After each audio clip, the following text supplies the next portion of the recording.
everyone. So after today's ruined live stream, I decided to just continue filming and talking as if you all were still here. So if you don't know what I'm talking about, last live stream I did all of the spinning of this Shetland. And I said in the next video, I'm going to show you all the plying. So if you want to have a textured looking yarn, but you need it to fit a certain gauge, you can still kind of get the best of both worlds. So what I thought I would do is, until I could actually get a pretty consistent schedule set up here after the move, want to do a live stream on that specific thing. And it was going well according to plan, and then it didn't. So I had some technical issues that took about 15 minutes to finally sort out, and then I began the live stream only to realize that there were some really severe buffering issues. And when all was said and done, when I ended the stream, it had only recorded on YouTube about 12.5 minutes of about a 25-minute session. So there's a lot of stuff you guys didn't get a chance to hear. So I typed some of this into the chat, but obviously you missed a lot of it. So what I thought I would do now is just record myself doing a few things, kind of just pretending like it's a live stream, but I will be over there in the Premiere chat talking with you guys. So it's kind of like a live stream, even though I can't actually do anything during this video. So like if you had a question, if you needed to see something, I wouldn't be able to respond, obviously, because it's a previously recorded video. But just to catch you up, normally I like to do some updates on stuff. So I have just moved to Cirencester in the UK, and a lot of my stuff is still in storage. That includes a lot of expertly dyed. And I've also taken a job here working full-time, so I am doing expertly dyed stuff like in the evenings and on days off, which means I won't be able to respond as I used to, where I was working probably 4 or 5 days a week in a pretty full-time capacity with expertly dyed. So I'm reducing that to about 2 days, 2 full days, and a couple bits here and there in the evenings.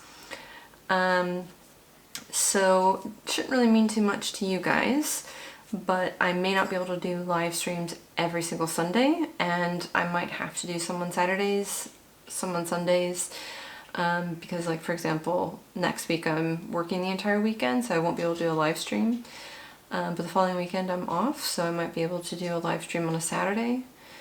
So we'll just have to play things by ear, but now that I have sort of like a more stable financial situation, I'll actually be able to plan this stuff a little bit better, and I won't be so stressed out on my end trying to think how I'm going to, you know, keep everything paid off and afloat.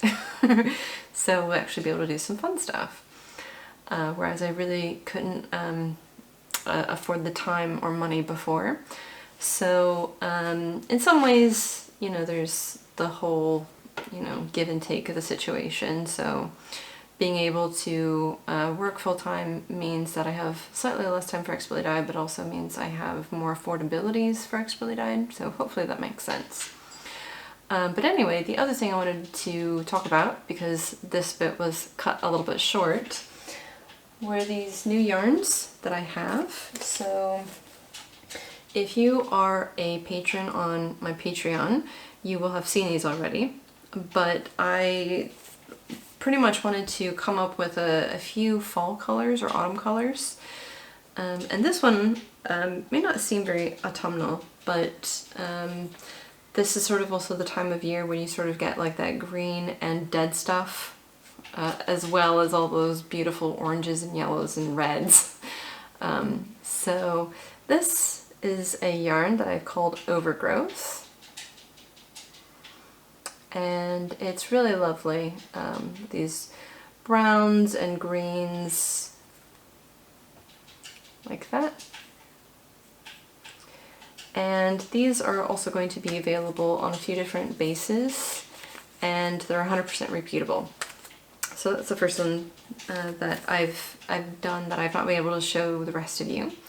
And I have a woven sample in a box somewhere, but this is the knitted sample that I've done. And you can see just sort of how nice it looks knitted up. And I think it would make a really lovely shawl, like if you like these sort of muted browns and greens. Yeah, so that's that color. And then this one, which I've called Rich Velvet.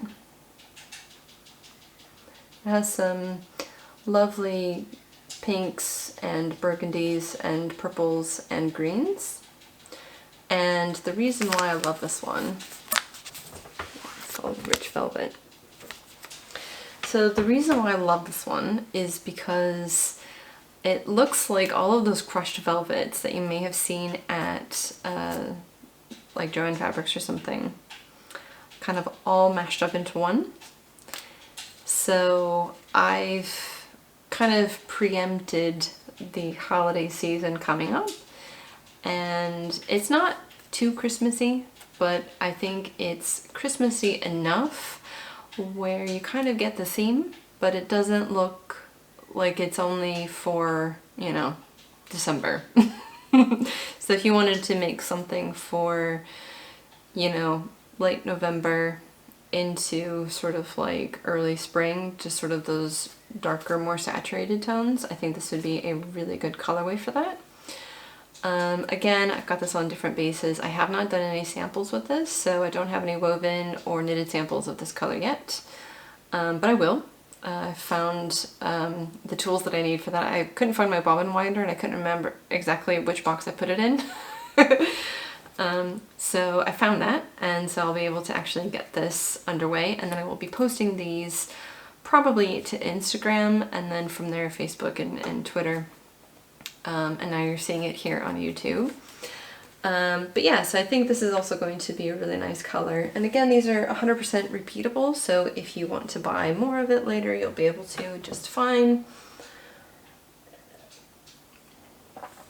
I also have a sale going on for all of my yarns until the end of this month, of September. Yeah, it's September 26th. Yeah, so take a look on my Etsy page and also my website to see more about those yarns. Oh, and I also don't know if this made it into the video because I've not actually been able to go back and look at the VOD yet of the failed live stream. So this is that V-neck sweater that I keep saying all I need to do is finish the neckline.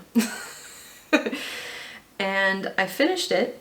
I did the bind off, and the neck hole was about this big, and this is about as much as it would stretch. And it wasn't the bind off that was the issue. I think it has to do with the number of stitches I was picking up. So I think this is one of the reasons why none of my cardigans have a finished neckline. So I have, I think, 4 or 5 cardigans that I've made. This is my first real sweater, but the 4 or 5 cardigans I have don't have a finished neckline, apart from one which was done from the bottom up. And so the neckline was actually really, really simple, and also it's a cardigan, so I don't have to get my head through it. So I took out the neckline on this, and I'm so desperate to be done that I might just weave in all of the ends here and call it a day. So as you can tell by the sweater I'm wearing, it's turning into cooler weather again, and so I just want more sweaters to be able to wear, and this neckline doesn't really bother me. It does roll a little bit here in the back because it's just a garter stitch. Sorry, not a garter stitch, a stockinette stitch. All these edits are staying in as if it's a live stream. So I'm not exactly sure how to do this bit properly, because I like how open the neckline is, because I imagine it's something kind of like this, with the v-neck. And I think v-necks like this are very flattering on both men and women actually. And probably everyone else in between as well. But I don't know if you can really see it, but the neckline kind of follows that same type of opening here. And so I thought I was doing the correct number of stitches along the sides here and around the back, but when I was finished, I couldn't get, you know, it's like this big. So obviously there was something that didn't quite work out. And so I'm just gonna call it done. If you want to finish your version of this, by all means. But I have to probably look into how other knitwear designers deal with a v-neck knitted collar. Because there's loads of ways to do this, I'm sure. But I did this as a recipe knit because I was using 2 different types of yarn. And I wanted to make something that would fit me and be flattering on me. So I made a couple of adjustments, namely on this I've got this plain stockinette stitch on the front, and then on the back of the sweater I did a 4x4 ribbing. So it kind of gathers in a little bit in the back, so it's a little bit more fitted without having to do any shaping throughout the body here. But I don't like ribbing on the front because if you've ever been a fat kid, this is sort of the part that you don't like exposing.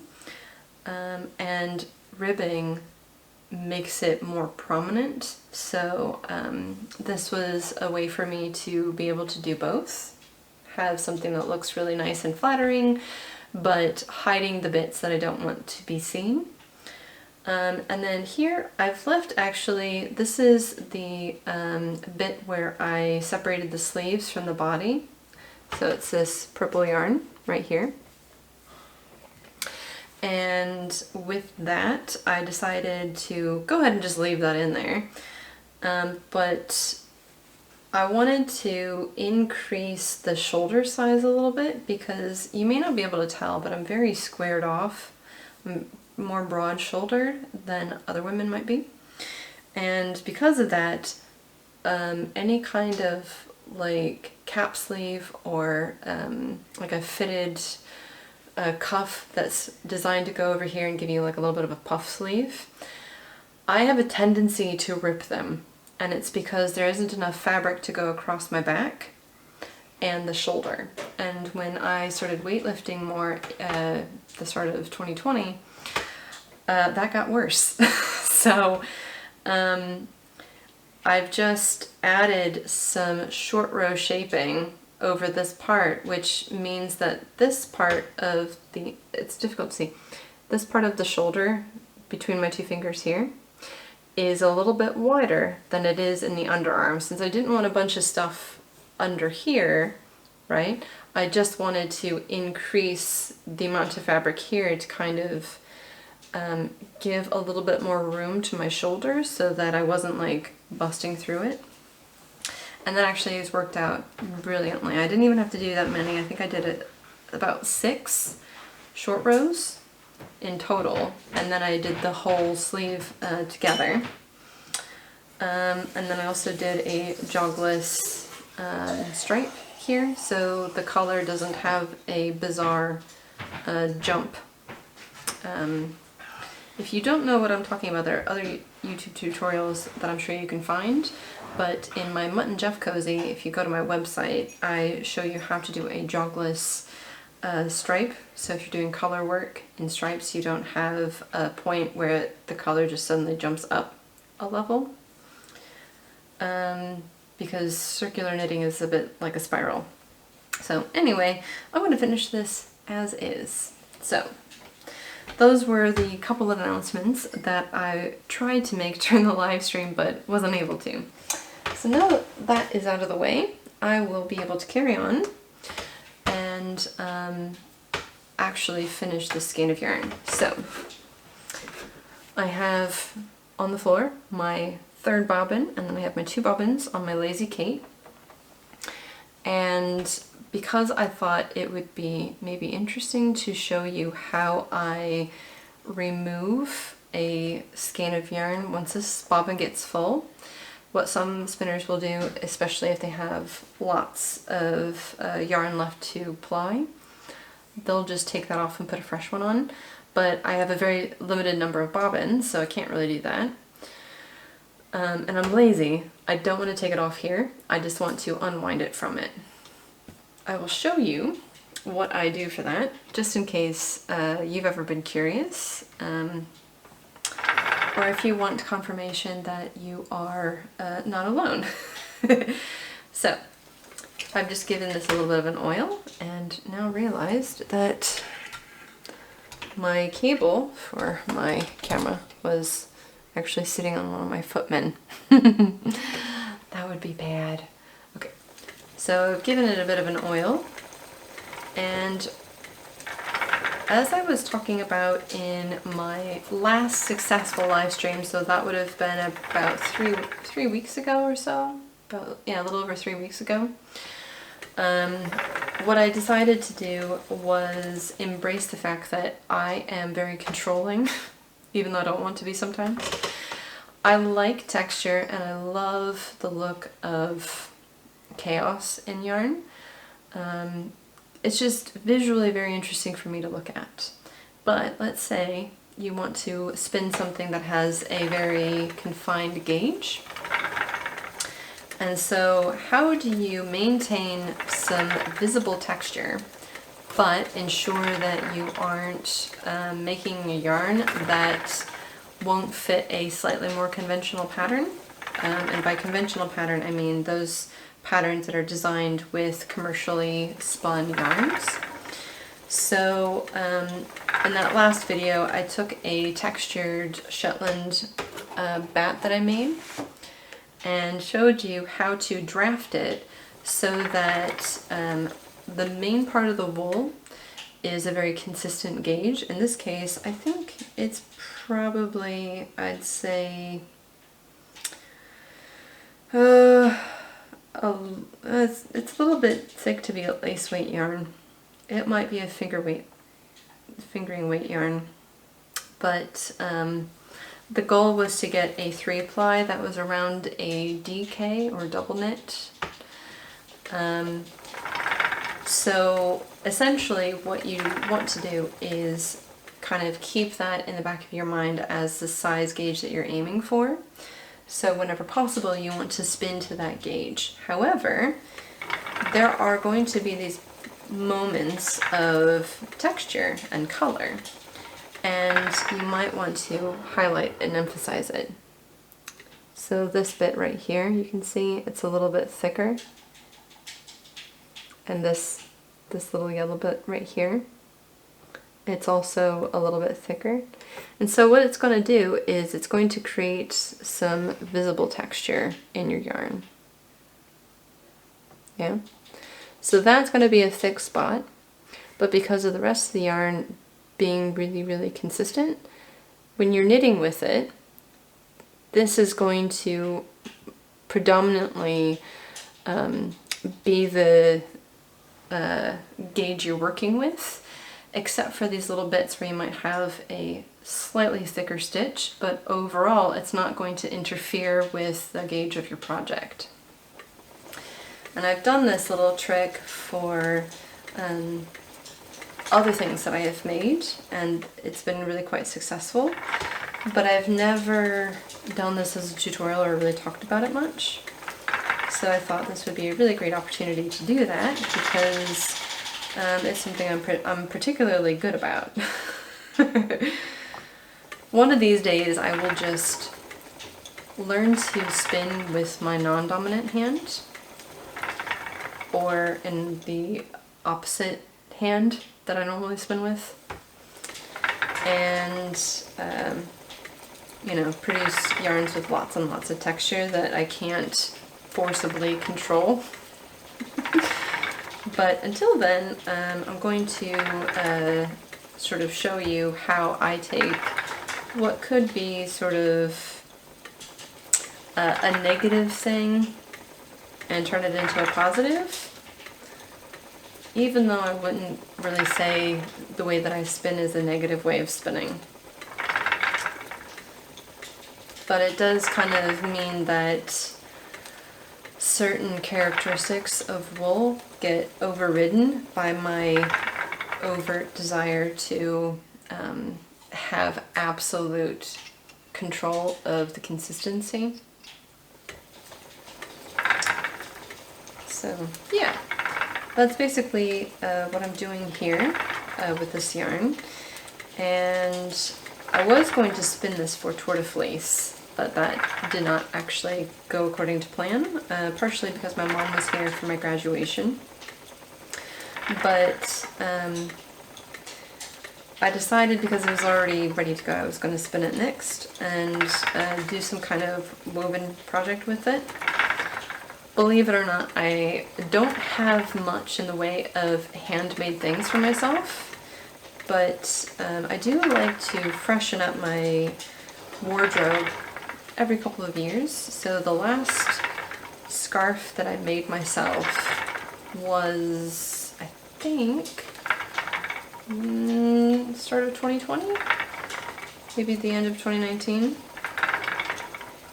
And I think a few years with not having a scarf in between is a good amount of time. So I don't know if anyone else has that same issue where you just have loads of yarn sitting in your stash and almost nothing in terms of finished products made with it. I'm pretty sure I'm not alone.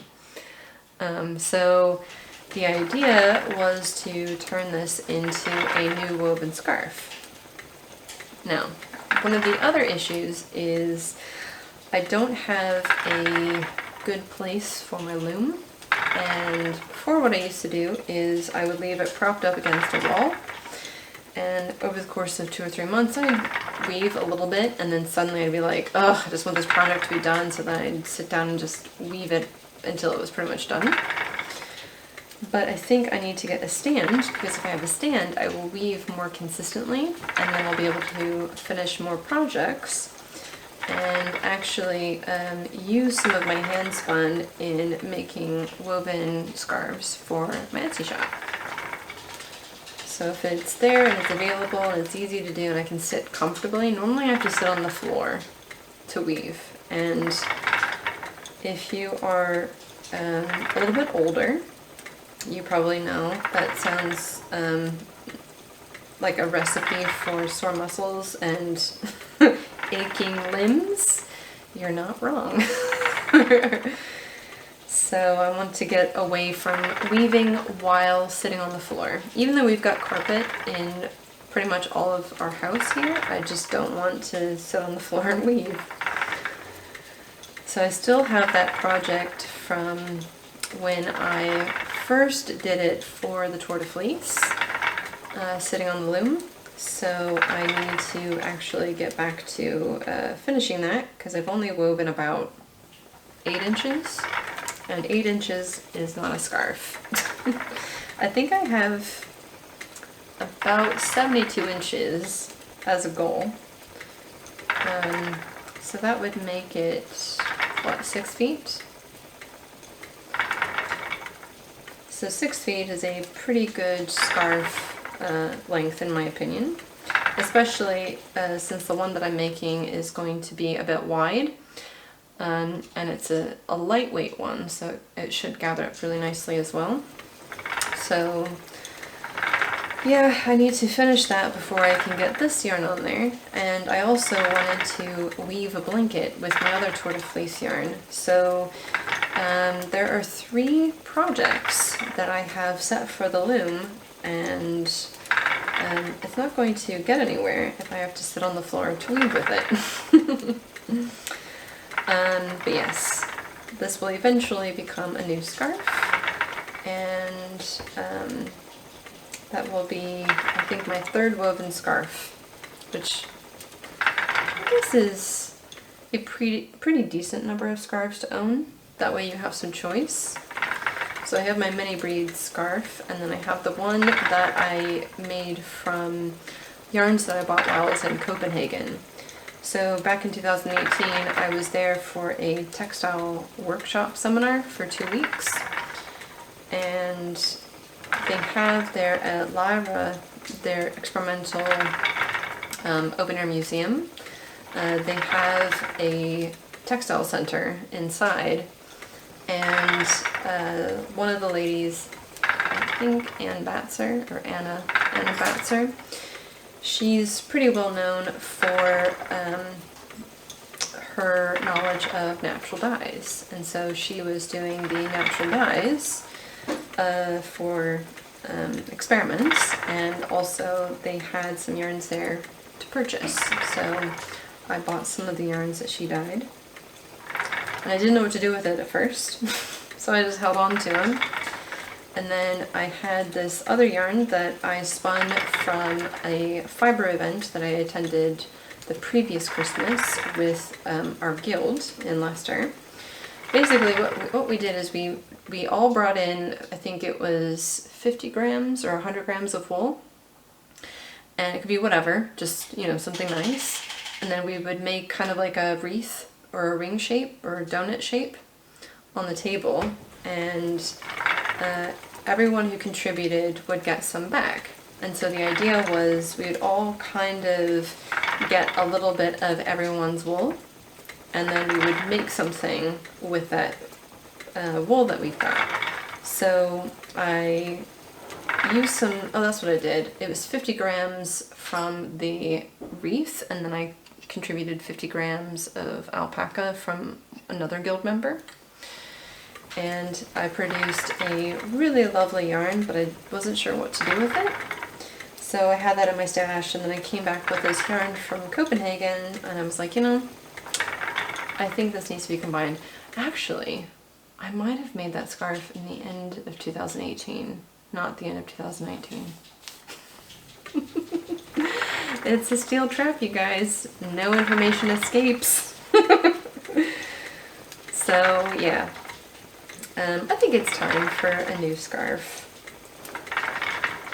So those are the two that I have, and then this one will make number 3. Normally, now would be a good time for me to look at the chat to see what you guys are talking about. Usually you're saying very nice things to each other and offering advice and learning about where everyone's from, which is really nice to see. Kind of builds that sense of community, which is one of the reasons why I've really enjoyed doing these virtual live streams with you guys. There is a local guild to me. It's fairly new in Swindon, but the problem of living in a more rural setting is it's not easy to get to everywhere. So I'm going to have to find someone very nice who is willing to take me, and that will be great. But yeah, I just need to kind of get some things figured out. It will take a little bit of time, but luckily I have set up a lot of things here with you guys with Expertly Dyed, so I don't feel as disconnected from the fellow fiber artists out there. So maybe I'll be able to take my camera along to one of those sessions and maybe do some recording if people are keen for that.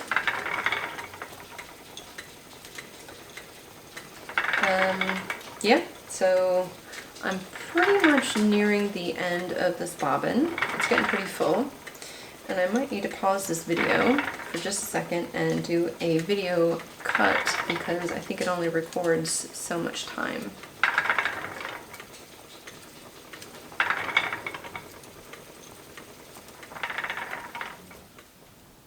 So we'll see. I'm looking at the timer right now. It's at 29:43. And I think if I had this set up with my computer, I could just record however much space I had on my computer. So if it was like 3 days worth of non-stop recording, I could do that. Yeah, as I thought, it stopped recording. when I got to 29 minutes 59 seconds. So I started it again right away, so you didn't miss anything.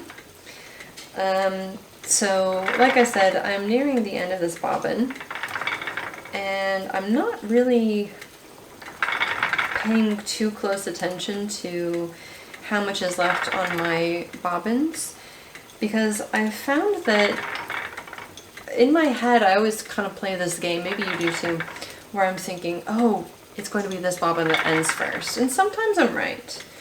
But other times I'm very surprised because I think, oh, it's going to be this one, and then it isn't. It's a different one. Or I'm surprised at how close I was on getting the fiber divided evenly between the 3 bobbins. So for those of you who have watched more of my videos, and particularly the live streams, you'll know that I haven't done too many traditional 3-plies before because I was mainly limited by the fact that I only had 2 bobbin holders on my Lazy Kate that's built into the Kromsky Minstrel. And I keep telling myself that I will eventually get a external one so that I can have, I think, up to 5. I could do a 5-ply if I wanted. But until then, I've just got my 3rd bobbin sitting down there in the box, which, you know, works for now. But because I've not really done much in the way of traditional 3-plies, I don't have a really good gauge of how close I am at dividing up the fiber per bobbin and how consistently I'm spinning. But I've done pretty well. The one that probably was the least close was the white merino that I spun for my sweater project, which was on my crafting New Year's resolution, so I will have to get to that very soon. Because it's almost October and I still have to dye and knit the sweater. That one, I had a considerable amount left on one of the bobbins, but because I was only spinning the white stuff, it didn't really matter, so I just kind of left it on there. And I'm not sure why I did, because I think I've got 1,500 yards of yarn, so I don't think I'll need more than that for a sweater. Especially since the one that I just completed, the V-neck sweater, I think I only used about 800 yards, so I think I'll have plenty for a sweater. It's also a thicker gauge. I think I made it probably a DK, maybe a DK? I'm not exactly sure, but it's something thereabouts. So I have it just in case I need it, but I may not need it. Alright, so I don't like loading the bobbins of the Kromsky bobbins too much on these edge pieces here, like this part and on the other side. I don't like filling that line up too much. The reason being is the yarn will just pop off and then it'll get wound around, and then that's annoying because you have to stop and take the whole thing off. And I'm lazy and I don't like doing that. I get greedy and I try to make the bobbin really full, but then that happens and then I get really annoyed. Hopefully that won't happen now. So I might just stop it right there because it's looking pretty full. Okay, and then when I'm done, I always like to wrap it a couple of times around the maiden, like that. And then I grab my scissors, these lovely embroidery snips that I got. A friend hand-delivered these from Zollingen. And then I will cut the yarn. So it's still wrapped around the maiden. So if I can, well, let me finish this first and then I'll bring the camera closer so you can see what I'm talking about. I just make a little knot at the end That way it's easy for me to find if it does get lost in there, because I can see that or feel it.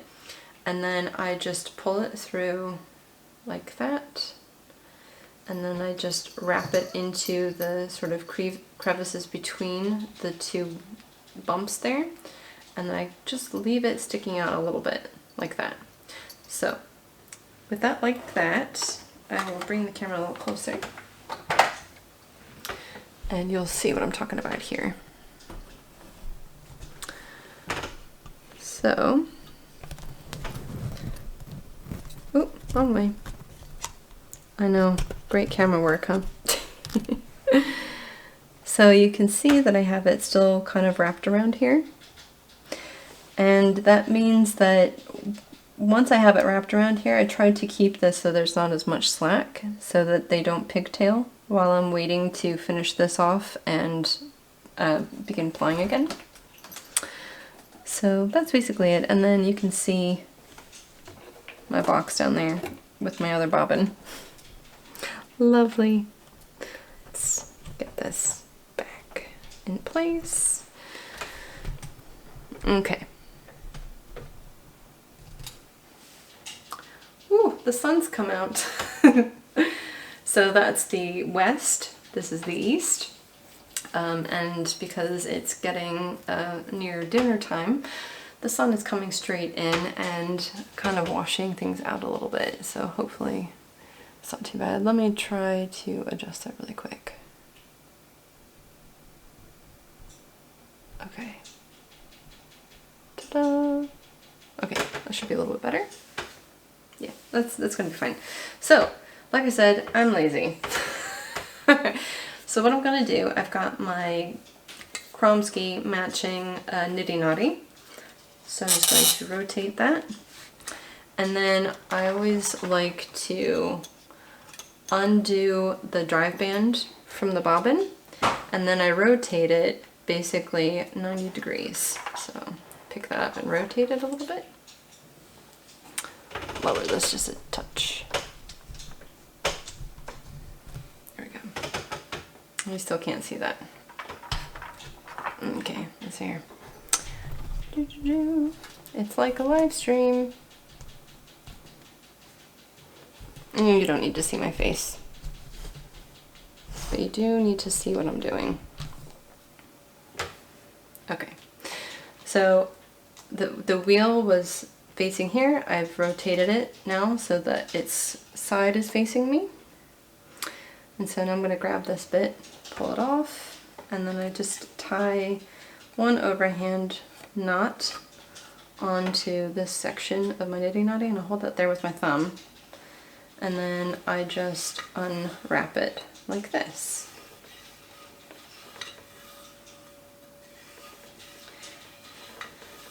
And this, to me, is the easiest, most effective way of doing this if you don't have a lot of bobbins, because if you imagine having to put this on your Lazy Kate, that means one of the bobbins that you're still working on has to be moved, and that's going to result in a change in the tension in the way that it's wrapped on the bobbin. And I just find this the fastest, easiest way of accomplishing the skeining process when you've got more to ply. And it also, and I don't know why it feels this way, because it doesn't feel this way on the Lazy Kate, but I feel like this gives me just enough tension on the yarn so that it doesn't release the yarn too quickly and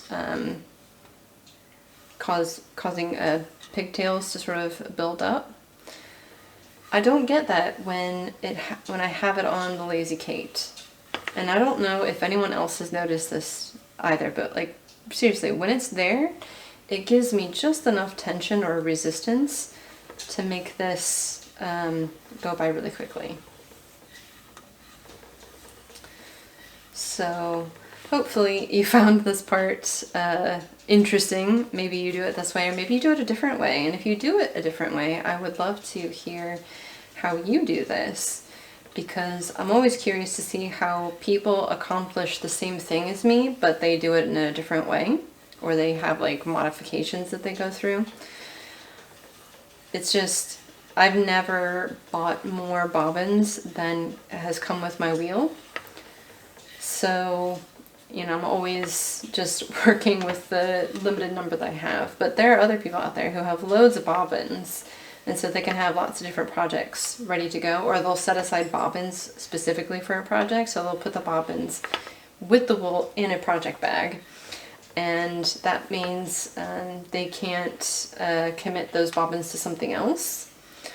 So I think that's actually probably a really good practice if you are the kind of person to have multiple bobbins on hand. But I've just generally not been able to, or not really had the money to, so I've just managed with what I've got.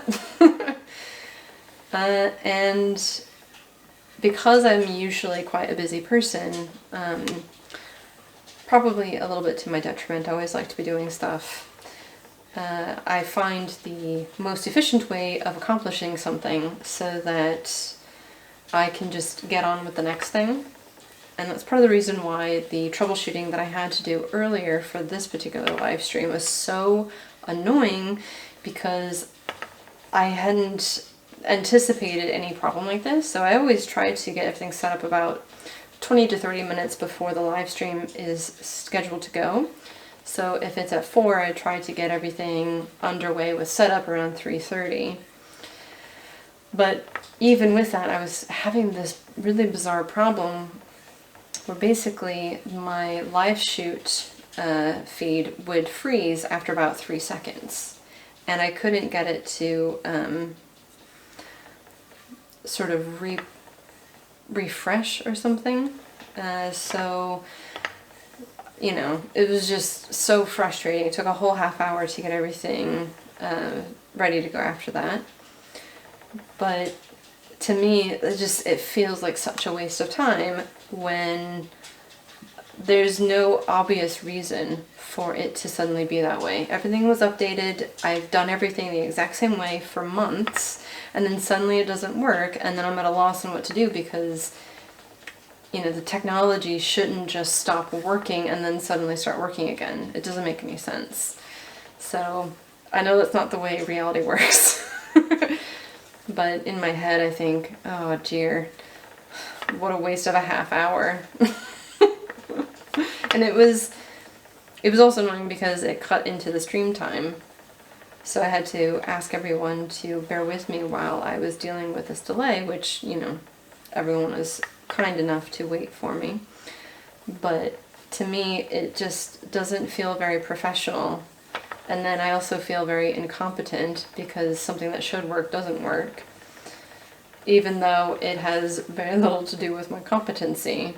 It's just, I get easily frustrated when things should work and don't work for inexplicable reasons, and then everything I troubleshoot just doesn't seem to work. Yeah, so there you are. A little window into my view of things. But yeah, we are pretty much near the end of this bobbin, and the skein is looking really nice. One of the other things I noticed when you spin a textured yarn like this, you will occasionally find bits that stick out from the yarn a bit more as you're going. And if you find a bit that just doesn't really seem to stay in the yarn very well, just take it out. I haven't encountered one yet. I think I pulled off a couple because I can see them down there on the floor. But if there's anything, like as a piece of vegetable matter that came out, anything that seems to come off easily during this process, just take it out. It doesn't matter. It's not going to ruin the structural integrity of your yarn, because you remember that we were using Shetland wool as the base, which means that is the sturdy part of the yarn that's keeping it all together, so it should hold up to abrasion quite well, including that of weaving abrasion, despite the fact that I use some really nice fine fibers that are short like the sari silk and the yak down. But yeah, just don't fret, don't think that your yarn isn't going to be very good, because it'll be just fine. Okay, so I've gotten to the end here. I'm just going to pull that off, and again I like to make a little knot at the end. I'm not even sure, I think I just started doing this when I began plying because I worried that it wouldn't stay together very well. But I now do this with all the yarns, and I know it does serve some purpose. It does keep the plies from unraveling. So what I'm going to do now is my integrated ties. So I'm going to turn this away from me. And I just like to split it into 4 sections, and I weave the yarn through it, figure 8 style. And I have a video of this on my YouTube channel. I actually have a couple of skein videos, some from a few years ago, and then one from I think a year ago, maybe a year and a half ago. It just makes your skein look professionally finished. So if you sell your hand spun, it makes it look really presentable. And you aren't wasting any yarn. So if they don't quite connect, the 2 ends, so the first bit and the last bit that you've put on your niddy noddy, you will just end up having a slightly longer tail. Or if it's a little bit too short, one of the things that I've done before is I've just added a bit of yarn to one end just to get it through the wraps to the other end, the starting end, so that you can connect them together. Don't waste your hand spun. You can always, you know, repurpose bits, of course, but especially if you're selling it, you want to have as much there for the user experience as possible.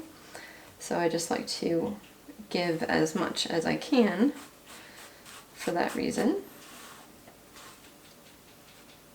And when you are unskeinin, it's also really, really easy, because you know with commercial yarns, they have multiple spots where it looks like, oh, this is the opening or the ending. Oh no, the sun's gone down. I gotta boost up the ISO a little bit. Maybe. There we go.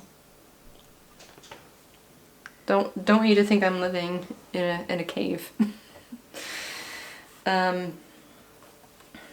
Now I've forgotten what I've said. Oh well. Okay, so we are back around to the start, I guess. We've ended the wrap. Oh, see, I've just pulled off this little bit right here. It's fine. That's sometimes what happens when you are spinning with texture. A little bit of it comes out. Okay, so that's done, and then I'm going to just undo that tie, and I just do an overhand knot and then a bow. That might be controversial. I know some people think you might need to do a double knot. I've never really felt like that was necessary. So now I've removed it, and then I just turn this back the 90 degrees, nice and empty, and then I thread it through, and I can literally begin plying almost as if I hadn't stopped to take the yarn off. So that goes there, that and that, tension. Oh, oh, that's really funny. That's like something I would do in the live stream, but I would totally edit out of one of my videos. Because I was so concerned about the next thing I was gonna say that I let go of the end Oh man. Okay. So yeah, that's a really good amount of tension that I'm feeling. And then on my maiden here, I just unwrap that bit that I wrapped on there. It's like so. So this is the cut end. I'm going to tie that on here. And I've not had any issues with my tension because I have had this wrapped on there the entire time. So now I'm just going to continue plying as if I never had that interruption. Ta-da! Hooray for laziness or resourcefulness or something like that. Okay, so here is the yarn so far. Yeah.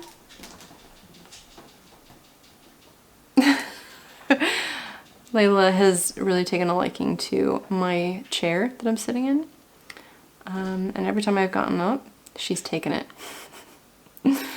So yeah, this is probably even better than the live stream because you can actually really see this texture. Once it's been washed, it will probably plump up just a little bit, but I'm not expecting it to do too much. So this is probably going to be somewhere in the ballpark of about 5 stitches per inch once knitted. But I'm going to be weaving with it, so you know, don't need to talk in knitting terms. But yeah, that's it.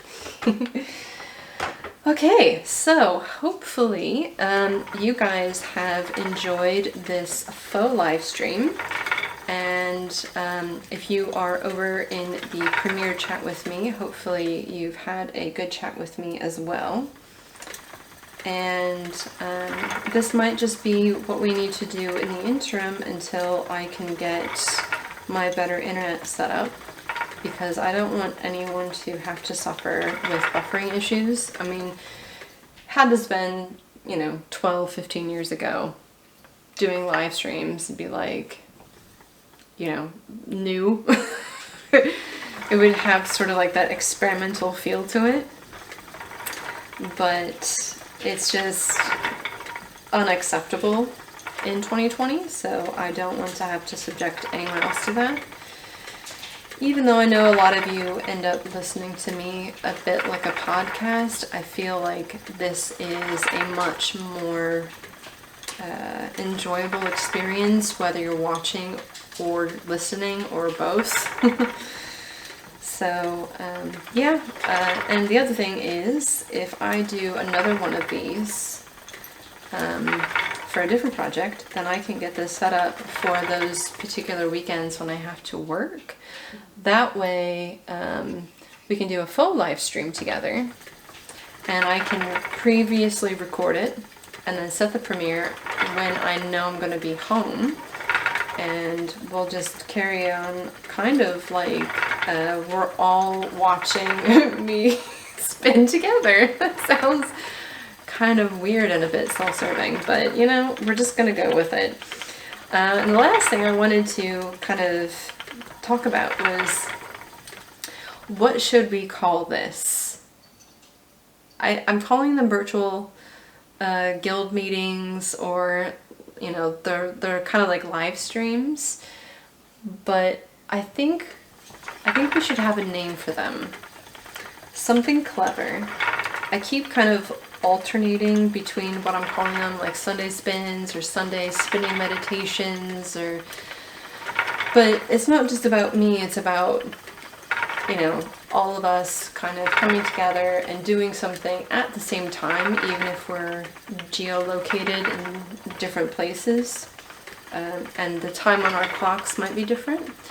So if you guys come up with a name, I will start using that for our live streams, because they may not always be on a Sunday, and if they're not on a Sunday, then it doesn't make sense to call it like a Sunday meditation or a Sunday live stream, or even a weekly live stream if I'm unable to do one at a time that makes sense. So I think most people tend to be off on a weekend rather than a weekday. So if I'm off on a Tuesday, if I do it Tuesday at 4, I think a lot of people are still going to be at work. So in those cases, it might make sense to do a faux live stream, kind of like what I've had to do for this one. But I think it needs a cleverer name, something a bit more witty. And if you come up with a pun that works really well, I will use that because I love puns. If you don't know me personally, I kind of like the dad joke, the puns and dad jokes. So yeah, we should come together and do something, maybe like communal or community or group stream. I don't know. I'm struggling to find something that really works, but you guys are also very clever and nerdy, and maybe you'll come up with something that's a little bit better than what I've just done. So yeah. Anyway, I'm going to call it there. I still think I'm going to get 2 full skeins out of these bobbins. I actually did not weigh the amount of wool I started with. I just carted it up and I'm like, yeah, that'll be enough. I've gotten to the stage where I'm like, yeah, that'll be enough. So I'm guessing I'll get 2 full skeins. Probably will. Might be a little bit shy of 2 full skeins, but whatever. And then, as always, if you have ideas for live streams, I might do some more spindle spinning now that I found my ball winder. I had to find a way to remove the yarn that I currently have on my spindle because it's full. But until I found my ball winder this afternoon, I didn't have a really convenient way of removing it because I need it to be a center pole ball. Because I'm not exactly sure what I want to do with it, if I want to ply different balls together or if I want to do center pole balls for each of them. That way, I don't know. It's just convenient to have it in that preparation. So if you want to see more spindle spinning, supported spindles, I still have not found my suspended ones. I know I obviously pack them, I just don't know where they are. So I'll get those out and hopefully do another live stream video with them. There's some over the fold spinning that I would like to revisit after having learned a bit more about the different ways of doing that, and also long draw. So before I left my last guild meeting, we talked about how to properly make rolags. So I want to revisit that because I've never really been formally taught, and I've never seen a YouTuber have a tutorial that showed this specific thing. And so I've got I know where my hand cards are, so I think that would be another really good potential topic. But at any rate, please post in the description below, or in the comments below, some of the ideas that you might have about a future stream, whether these like faux live streams or actual live streams where I'm doing this all real time with you guys.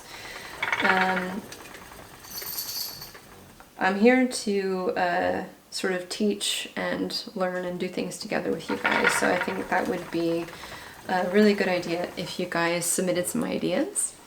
But anyway, I'm going to finish this video. Thanks for watching, everyone. I hope you forget the failed live stream that I just did, and I will see you in another video, another live stream, and I'll get some more tutorials and things like that out too. Anyway, see you soon.